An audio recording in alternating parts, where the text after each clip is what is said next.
Hello and welcome to Ditching Hourly. I'm Jonathan Stark. Today I'm joined by very special guest Joe Pine.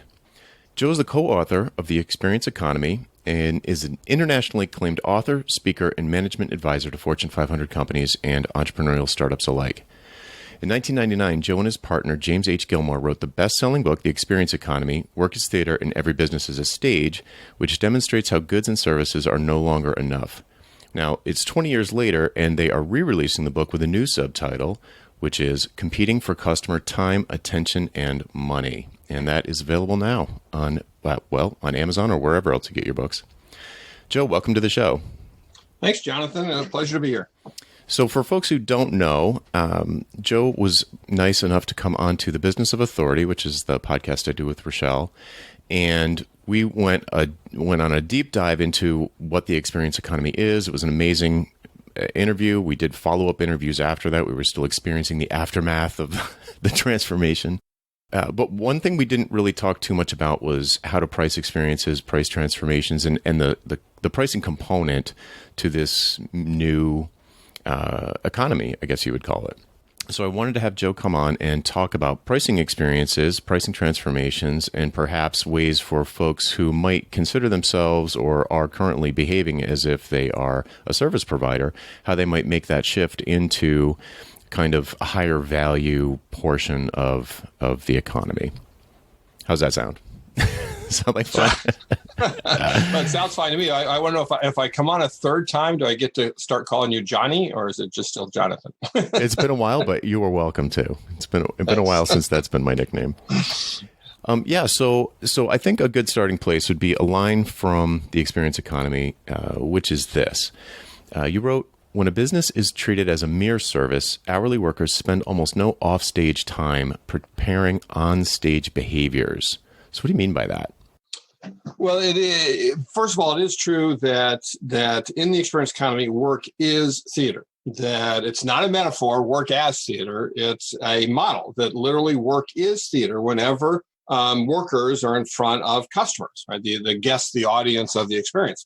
And so everybody needs to understand that they're on stage and then act in a way that engages those guests. And acting, some people are naturals at it, not just on Broadway or in TV and movies, but in business. Some people are just natural actors. They know it. They know how to do it. It comes naturally to them. Other people need a lot of practice. They need to think about it. They need to design what they do. I'm sorry, I threw my phone in the other room, but I could still hear it ring. That's all right. So if someone listening to this show is a software developer, they run their own business, they're used to getting hired to, code by the hour or build a WordPress website by the hour, or maybe they do copywriting and they charge by the word, or they are a photographer and they charge by the photo or the event. I imagine people listening, their heads kind of exploding like, but I'm not creating experiences. I'm not creating transformations, which is the sort of the tier above experience economy. Can you give any kind of direction to folks who can't even get out of the service mindset? Right. Well, back to theater is to understand that if the easiest way to sort of turn a service into an experience is through theater, because it doesn't require any capital equipment. It all it requires is understanding that you're on stage, and then figure out how you're going to create that great performance that truly does engage. And I'll, just as a brief example, so in sort of the services game for everybody to understand is the Geek Squad. The Geek Squad was founded, 25 years ago by Robert Stevens. A friend of mine was in Minneapolis here at the time, and he dropped out of the University of Minnesota to get in the computer installation and repair business. And he said, well, who better do that than geeks? So he named the company the Geek Squad. He said he doesn't interview prospective employees. He auditions them, make sure they can typecast them as geeks. And then he costumes them in the white shirts, the thin black ties. The ties are clip-on, just in case there's an altercation. The things hanging off the belt, the black pants and shoes, and the white socks that Robert says really make that uniform pop. Mm. And then when you get to your home or to your offices, the first thing they'll do is they'll pull out their badge and they'll say, "Hi, I'm from the Geek Squad." Slowly step away from that computer, ma'am. and they go about giving you that computer repair experience. And Robert says his goal is to make the computer repair experience so engaging that his customers can't wait till the computers break down. Nice. Right. And he went from, he got bought by Best Buy. He went from like 20 agents here in the Minneapolis area to now there's over 20,000 agents around the country because of that model of theater. I mean, they do the same service activities that anybody else does. They, they have to install computers. They have to repair them. They have to attach hardware. They have to upgrade software and so on and so forth. But how they go about doing it is what's key. And that's one of the key distinctions between services and experiences and how to think about theater is that services are about the what. They're the functional activities you have to do, whether you are coding, whether you are photographing, whether you're doing any other, professional service activity. That's the functional things you have to do. But how you go about doing that is what can turn any mundane interaction into an engaging encounter. So you need to think about that, particularly with the interactions you have. But some of the sort of professions that you mentioned, Jonathan, don't necessarily have many or any interactions. Right? You could get hired off of a website to do some coding or to do a website in WordPress or whatever it might be. Now, photographers is always going to be with his customers in way, shape, or form, unless it's like, go take some B-roll of a natural environment or something. But then what you need to think about is where do you have interactions? Even if they're not live in front of the customer, right? If we're exchanging emails, if we're having a phone call, if we're having a design conversation, think about how you treat that. And think about how you go beyond just the functional requirements, the information you have to get or that you have to impart to create that distinctive experience. And a persona, a character like the Geek Squad does, is one way of being able to do that, although, of course, there are many others. Yeah, I'm glad you landed like that, because I want to point out to folks listening that, I'm sure there are folks listening who think Geek Squad is hokey or corny or goofy Right. or something like that. That's not the point.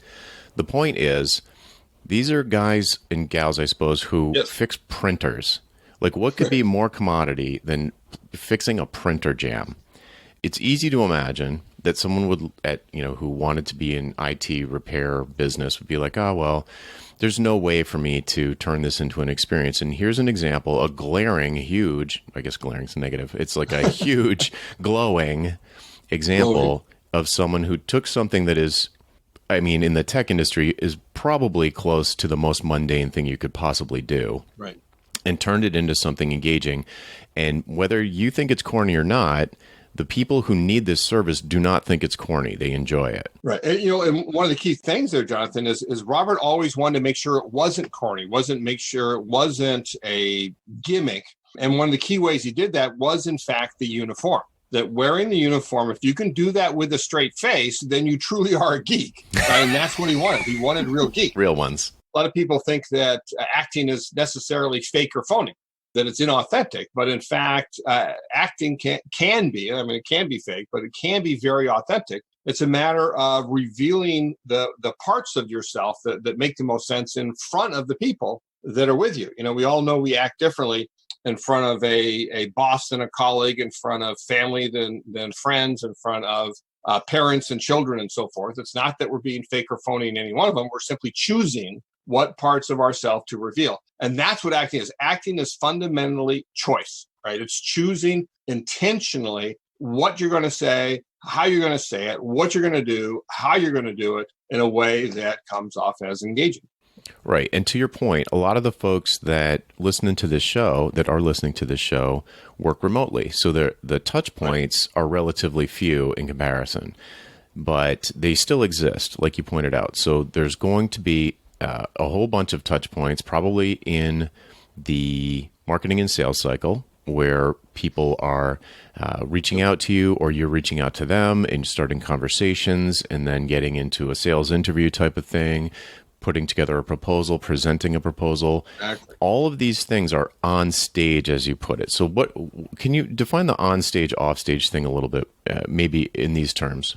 On stage means that you are in front of customers, whether that's live, whether it's on a phone call. You can even think of the medium of email or a Skype or Zoom call, whatever it might be. It means that there are people that are basically watching you work, right? That's the simplest definition of acting, is someone watches you work. That means you're on stage. Off stage, then, are activities that you do not do in front of customers, that they're generally not there, but that in fact you should not do in front of customers. If you go to a Disney theme park, right, all the employees are called cast members because they recognize they're on stage. There's a sign whenever you go from offstage area to onstage area, there's a sign right there by the door that says you are now on stage. And they treat it so seriously that the two cast members talking to each other about what they're going to do after work that day is grounds for dismissal. And you need to understand that sort of thing, so that, like, for example, if you're in a client, you talked about a pitch meeting, right? You're in a pitch meeting with a client, right? And your phone rings in your pocket and you say, oh, hold on a second. This is another client I got to talk to, right? Wrong. Yeah. Right? That's off stage, right? You don't do that. In the same way that I earlier had accidentally left my ringing phone here in the office and threw it away, right? It was an offstage activity, but I did that actually on purpose. I asked a friend to actually call me at this particular time so it would ring, so I could use that as a demonstration of what not to do on stage. Yes, well done. Thank you for that. Yeah, if only that were true. I appreciate the dedication. Wow. Okay. So I want to tell a couple of stories about this because, again, I want to make sure that this ties into the particular audience, because I know, the examples in your book and a lot of examples you're using now, these are big companies with lots of employees, and you can understand the need to kind of like have a top-down message like, you're on stage and you'll be fired if you're not. But if we're talking about solo businesses and small firms, right, and folks that are operating remotely, I just want to like bring, because I agree 100% with everything you're saying. I just want to like instantiate it for folks who are probably having a hard time connecting the dots. So as a software developer, it's probably a pretty common thing for you to do things like speak at meetups, or to speak at a conference, or to go on a podcast, or interact with a book publisher. They're all of these things, and pretty much, unless you're in complete private, you're always on stage. You're always projecting some facet of yourself. And I like your use of the word intentional. So if you're intentional about the pieces that you reveal in a particular situation, I think that's an important thing to think about. This is a story that I hope it's relevant. And I told it on The Business of Authority, so I'll just say it quickly. I was at a restaurant, and sitting at the end of the bar, and like right where the opening was to get behind the bar. And I was having lunch, and this bartender comes running in, clearly late for her shift, just like it was almost like a cartoon, like papers flying behind her, like sweaty, clearly upset, and in a bad mood, smelled like cigarettes. She's just like late and bumming, and she comes in, she changes right next to me and into her apron and stuff, and then walks behind the bar, and then bing, smile comes on. Hey, are you all set, or can I get you anything? It was like did you not see me sitting here? And I see people in the tech space and similar spaces doing a perhaps not as dramatic version of that. But, at a conference is a great example. So you're at the conference. It's like you're waiting to come on stage and not paying attention to the previous speaker, or you're just you're projecting information all the time. Or in a workshop, if you're doing a workshop and you show up late and you're all frazzled and you're not prepared. And then the main thing, really, I think the thing that is going to click with the vast majority of people is the sales thing, because everybody has to do it. You don't not do that and have a business. And it's just sort of kismet, I suppose. Before I even met Joe, I wrote a book called Learn Your Lines, which is these are the things, customers are going to ask you this. Here's a list of 30 things that a customer is almost surely going to ask you, at least 5 questions off this list. So why wing it every time? Why not decide how you're going to answer all of these questions? And here are a bunch of suggestions, but, and these work for me for these reasons, but make your own and then learn them. So when someone comes to you and they say, hey, well, can you give me a ballpark for the project? You know what to say back. And it's not like, well, it's complicated and I don't really know.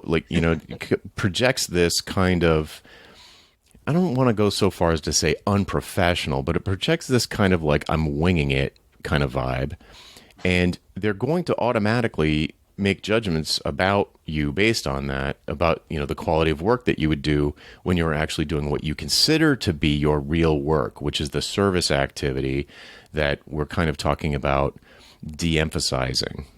Oh, so, wow, Jonathan, I mean, I didn't know you wrote that book. Yeah, that is fantastic. I mean, that's a thing you'll hear in acting school. You'll hear learn your lines, right? And you'll also, another technique you'll learn in acting school is act with intention, right? Exactly what we're talking about, which is the how versus the what. And it brings to mind a couple of things. One, perhaps to establish a little cred with your audience, I want to point out that that I'm a nerd from way back. I mean, I aspired to be a geek. I was truly a nerd. I started using computers in elementary school, decided to become a computer programmer in 1970s. Wow. And got an applied math degree, worked for IBM for 13 years, got a master's in the management of technology at MIT. I mean, I am a nerd, but I learned how to present in front of people. I can still remember my college had me back like a year or two after I started IBM. And and I'm going back to these other people that have a hard time looking people in the eye and have no social life and so forth. Right. And one of the things I still remember telling them that I'd learned almost right away is that you have to learn how to present. You have to learn how to present your ideas. It doesn't matter how good your ideas are if you can't present them. Correct. And so I've learned that. I've now spoken at the World Economic Forum, at TED, at South by Southwest, at the Consumer Electronics Show, in front of thousands and thousands of people every year. And so anybody, if I can do it, right, is what I'm saying, is anybody can do it. Yeah, good point. Okay, so let's talk a little bit about pricing specifically. That was the promise at the beginning of the show. So we're going to talk about, all right, let's say someone is making their first attempts at creating an experience. So they're around their expertise. Their expertise is something like they're amazing at building React Native mobile applications for iOS and Android. Something like super specific and technical that most people can understand listening to this show. That's like as clear as clearing a printer jam. It's a very specific activity to do. And they say, you know what, we're going to leverage this expertise and we're going to create maybe a couple of productized services or workshops, or, let's say it's a workshop, because that's clearly an experience. You have guests, right? And how do you think about creating an experience and then charging for it? So maybe you could talk a little bit about, clients paying for their time, not your time, and how that all breaks down. Yeah. I think it'd be useful to first talk about the basic framework in the book, which we call the progression of economic value, which quickly goes from commodities, the things you pull out of the ground, through goods, the physical things you make out of the raw materials of commodities, to services, the activities you perform on behalf of an individual customer, to experiences, which are memorable events that engage them in an inherently personal way. And the key thing to understand is that you are what you charge for, right? You are what you charge for. If you charge for undifferentiated stuff, you're in the commodities business, or you're commoditizing yourself. Right. If you're doing that at the, charging for stuff at the goods or services level. If you charge for tangible things, you're in the goods business. You're in the service business if you charge for the activities your people perform, and most everybody in your audience here is in that service business economically by charging for their own activities. They might call it time and materials, but we're charging for our activities that we're doing. Mm-hmm. Whereas in the experience business, you need to charge for time, not your time, customer time, the time that they're spending with you. And that means charging an admission fee or a membership fee of some sort. You wouldn't imagine going to a theme park or a sporting event or a movie, a concert, a play, any of these sort of experiences without paying an admission fee, right? Because you recognize them as experiences. So in the same way, you need to think of when you're there and what the customers are valued is the time they're spending with you, then you need to charge admission for that. So in the workshop case that you cited, right? Absolutely. Workshops are experiences. They're maybe primarily educational experiences, but they're experiences where people are there to learn from you, where they value that time that they're spending. They're not getting out of it anything that you're specifically doing, any activities that you're doing, like when you're programming or when you're like designing a website and so forth. What they're getting out of it is what they learn, what they take in through their own senses. And it's why also you want to make it not just educational, but entertaining, right? To keep their attention and so forth. You want to design the environment in which you're doing it so that they have good seats to sit on, so they're not going to get uncomfortable, that it's not too hot and they start falling asleep. All of those are wrapped up into that overall experience. But the workshop is an experience for which you should charge admission. So if you've given it away for free, one of the hardest things is to sort of move that model into one that was free because you're doing it for for business development or whatnot, right? Into one that you are charging for if customers are used to getting it for free. And the way to do that, or even if you're just starting out and can't imagine you charging for it, the way to do that is to assign it a value, even if you don't charge for it.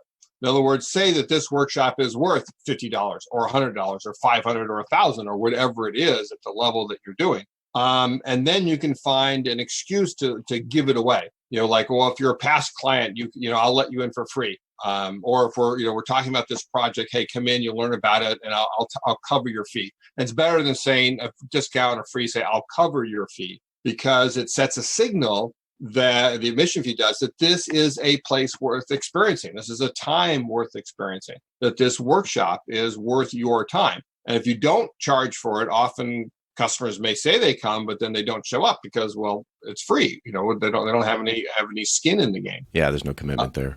Right. And so eventually you can then start to move that from saying it's a value, but giving it away, to eventually start charging for that value. And maybe as you get good at it, as you prove that it works, even charging more for it. Yeah. So let me bring in an example from the development world that happens a lot, not all the time, but a lot, especially with folks who've been at it for 5-10 years and they've got customers who are very happy.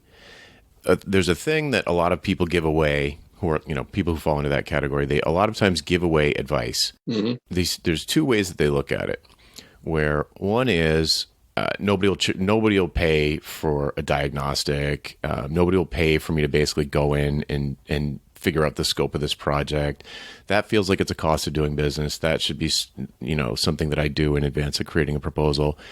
And that's just not true. Right. Not everyone will pay for that, but a lot of people will, more than you could ever service. So you could charge people for the thing that you normally do for free, or like Joe's saying, you could put a value on it and say, I'll cover that because this seems like a massive project. Right. You guys are an ideal customer for me. I'm going to cover the strategy workshop fee for you. Normally it's $15,000, but we're just going to include it. And, I think we're going to make great partners long-term, so don't worry about it. And, you've got whatever it is, you do some deep discovery. You probably have to interview a bunch of employees. It's all this stuff that a lot of people do before they even write a proposal. Yep. And they get overly invested in landing the job because they've already put 15, 20 hours into the proposal.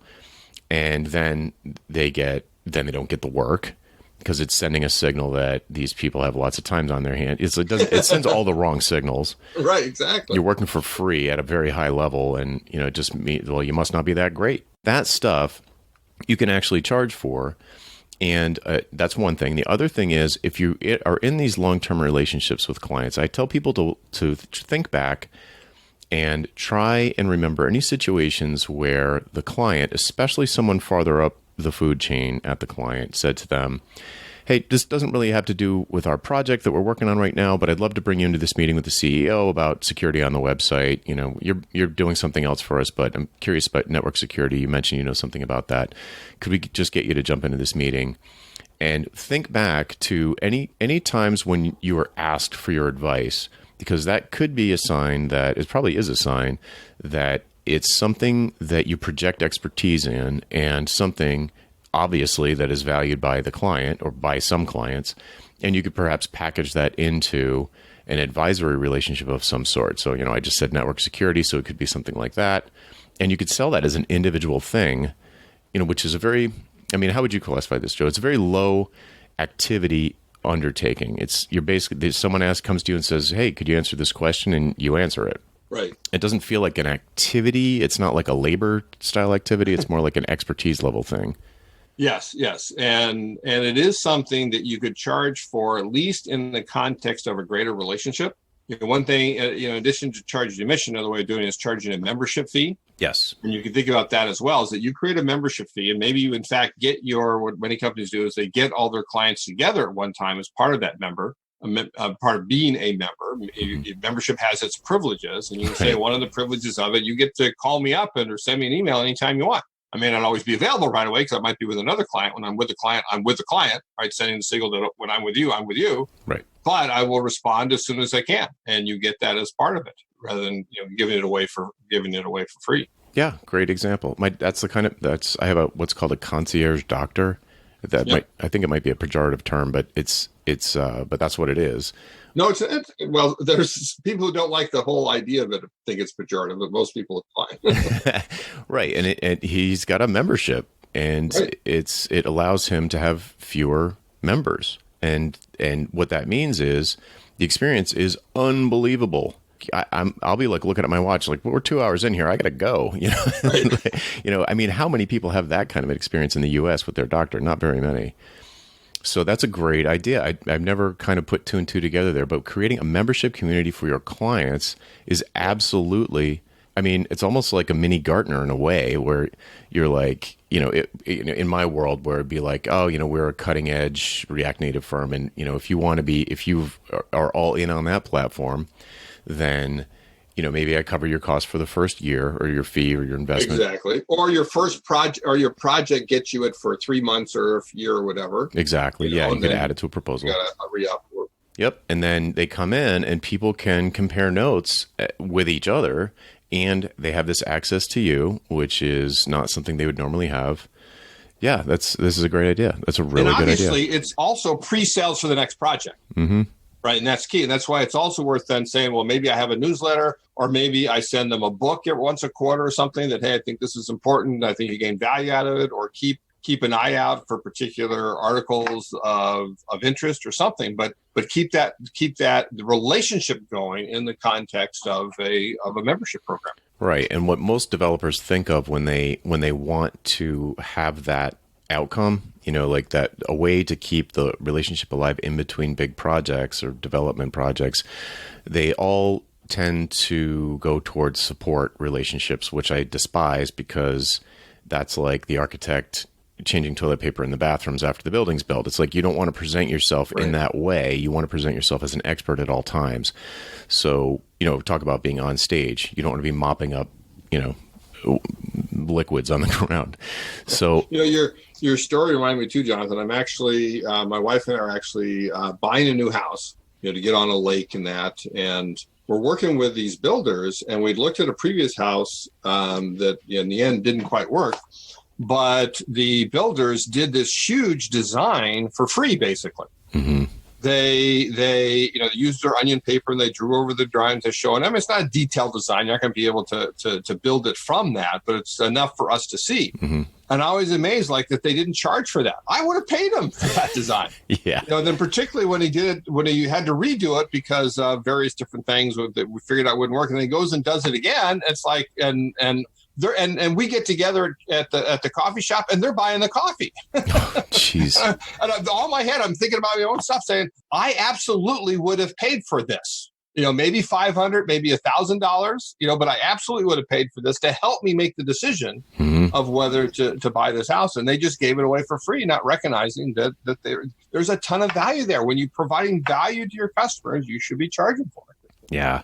And I know the objection is like, well, my customers won't pay for that stuff. And my answer to that is, well, either you've trained them that they get that stuff for free, right, or they're not the right customers in the first place. Right. And so the solution in both cases is get better customers, but don't think for a second that you cannot charge for that stuff, because people I was going to say there's one more or in there. There's a third possibility. It's like, you've never asked for it. There's that. You don't know if they pay for it or not until you ask. True. Yes, you're right.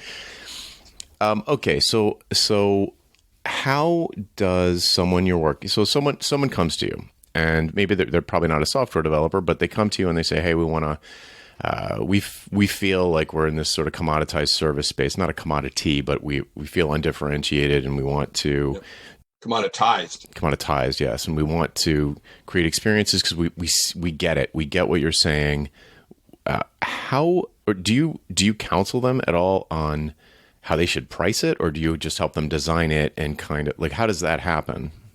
Well, so that's an interesting thing.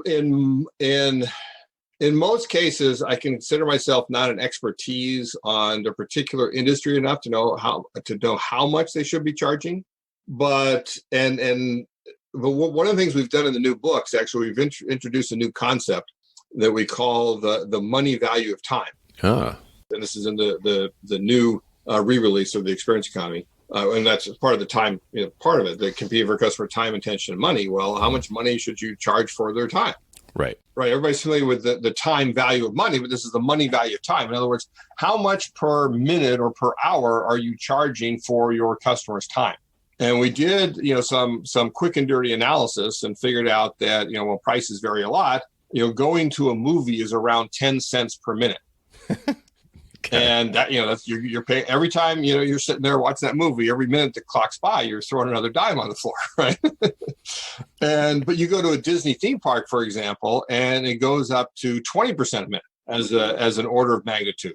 The Disneyland's a little less and Disney World's a little more. Mm-hmm. And so where are you? You think about the time that you spend in a Starbucks, the premium for the coffee you're spending like 5 to 10 cents per minute, mm-hmm. For that time. So you sort of begin to compare yourself to what other industries are doing and the time that they're spending is a good way to think about what's the money value of your customer's time. I mean, you may have your amount that you charge per hour or per day for your normal service activities, but how much should your customers be paying per hour, per minute, per day for the time that they're spending with you for the value that you're getting? And that's one way to look at it. You could look at, though, in your own industry. Like you mentioned workshops before, where there are, look at other workshops. How much are they charging for the 2 hours, the half day, the full day, or multiple days that they're doing? How much does that work out per hour, right? Are you better or worse than them, or lesser than them, I should say? Are your clients going to get more value than they would get at going to that one, or less value? And then begin to look at how you might charge in that way by comparing to other things that they're used to. Okay.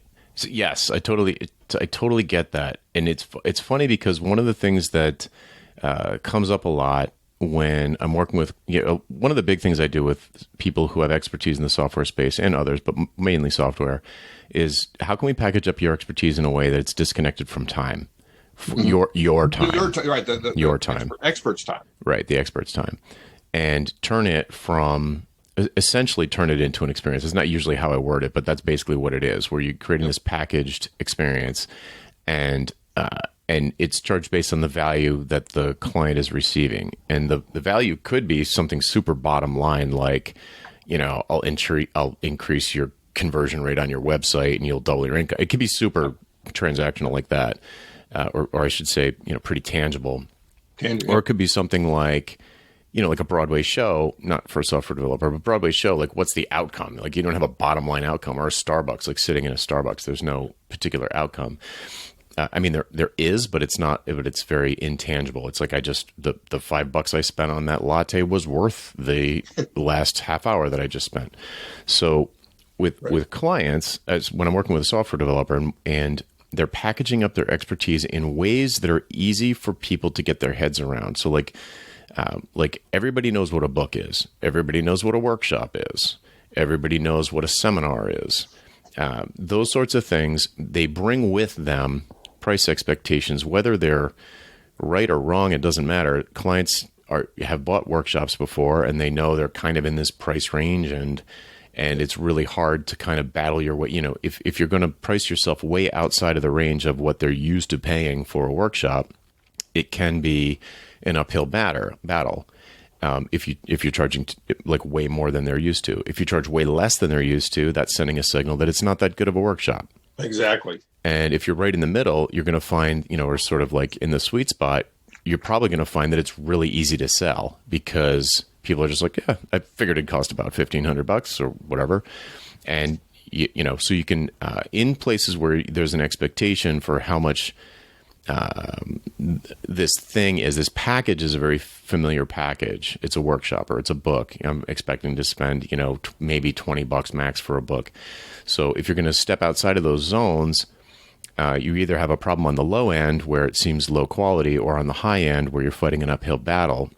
And I think the solution to either one of those things would be, if you wanted to deliver an experience or maybe a transformation, which I would like to get to, if you're going to deliver that, package it in a way that people don't have a ready understanding or expectation around what the price is. So, an area where there's a huge price variance right now is like video courses. Like the prices are all over the map for video courses. You can get a video course for anywhere from free or $37 all the way up to like thousands of dollars for a video course. So for the listener, if you're trying to come up with ways to package your expertise either as an experience or perhaps a transformation, then if you want to make your job really easy, pick something that everybody knows what it is and then price yourself kind of in the ballpark. Yep. And that's kind of a, it's like a 101, just do that and it'll be fine. If you really want to push the envelope, package it up in a way where people are like, I don't have an expectation around that. Like I understand what that thing is, but I don't have an expectation around it.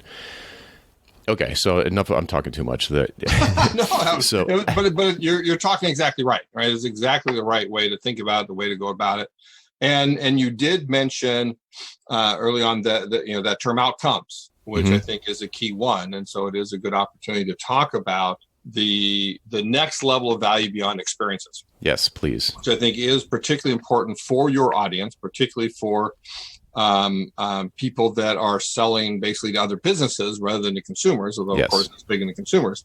And that's to recognize that beyond experiences is one more economic offering, what we might often call a life transforming experience. In other words, an experience or a set of experiences that change us in some way, that help us achieve our aspirations in particular.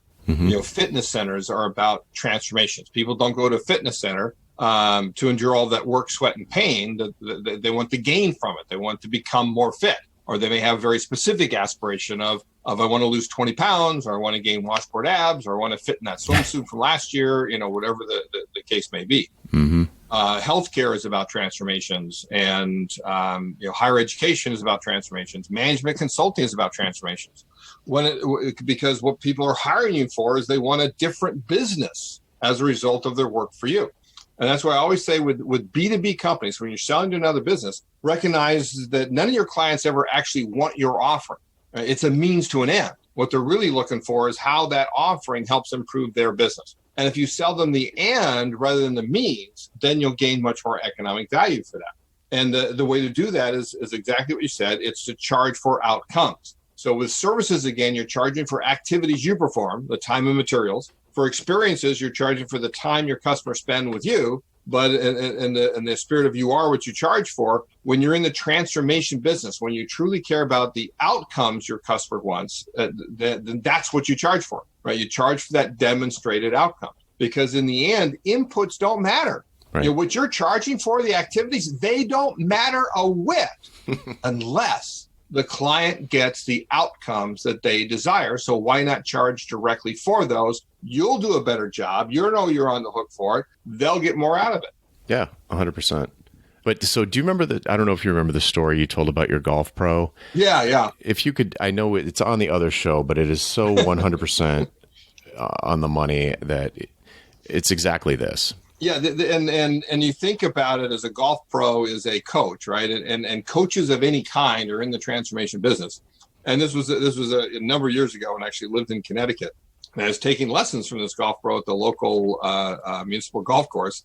And he, one of these lessons, he asked me what I did for a living. And it was like right before the experience economy was coming out, actually. And I started to talk to him about it. And then I talked about transformations, and it just sort of hit me in the head that in my mind that he was charging me for the experience, right? He was charging me $15 or $30 an hour per lesson or whatever it was. And that's what I was getting was the experience. And what I really wanted was a transformation. I wanted to become a better golfer. And so I, off the top of my head say, after I talked about transformation, say, well, for example, like, let's say that, my aspiration, my goal is to become a single digit handicap golfer, right? That's my goal. and I'm paying you whether I make any progress to that goal or not. In fact, if I don't make that much progress, maybe you think you're getting more money over the time, because I got to come back for more lessons. But so here's what we do. Say I give you half the amount of your lesson, right? So it isn't necessarily you have to charge all the fees. You can cover your costs with at the service or at the experience level. Okay. But then I said if I get to single digit handicap, I'll give you $5,000. And again, this was 20 years ago, and it's a number I pulled out of my head, but I just said about $5,000. Yeah. And he sort of folds his arm and leans back, and he's looking at me. And his first thought is this guy in front of me capable of getting down to single digit handicap golfer?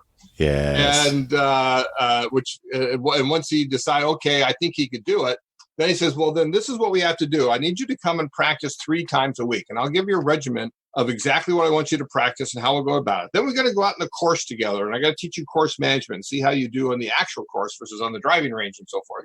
And these were things he never mentioned when his income was independent of my outcome. But once his income, how he makes money, is dependent on my outcome and how well I do and how much better a golfer I become, then immediately his mind changes. He starts thinking about the other things he's going to have to do in order to make that money off of it. That is the key point right there, which is that if you do reorient your business around delivering results that the clients care about, right, it will change what you do.